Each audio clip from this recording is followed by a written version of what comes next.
নমস্কার বন্ধুরা, আমার মিনি ব্লগে তোমাদের সবাইকে স্বাগত। তোমরা কেমন আছো? আমি খুব ভালো আছি। তো চলো আজকে কি রান্না করলাম সেটা তোমাদের সঙ্গে শেয়ার করি।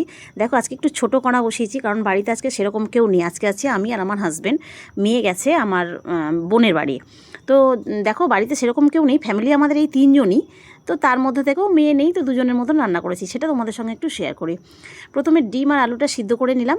সিদ্ধ করার পরে কড়াইতে একটু তেল দিয়ে আলুটা ভাজা ভাজা করে নিলাম। নেওয়ার পরে ওই কড়াইতে আবার একটু তেল দিলাম। দেওয়ার পরে পেঁয়াজটা ভাজা ভাজা করে তাতে একটু নুন দিলাম, হলুদ দিলাম, লঙ্কার গুঁড়ো দিলাম, আদা রসুন বাটা আর জিরের গুঁড়ো, ধনের গুঁড়ো দিয়ে ভালো করে মশলাটা কষিয়ে নিলাম। দিয়ে ডিম আর আলু যেটা ভেজে তুলে রেখেছিলাম সেটা দিয়ে ভালো করে নাড়াচাড়া করে দিয়ে জল ঢেলে দিলাম। জল ঢেলে দেওয়ার পরে একটু সিদ্ধ হয়েছে কিনা দেখে নিয়ে তার মধ্যে একটু গরম মশলা দিয়ে নামিয়ে নিলাম।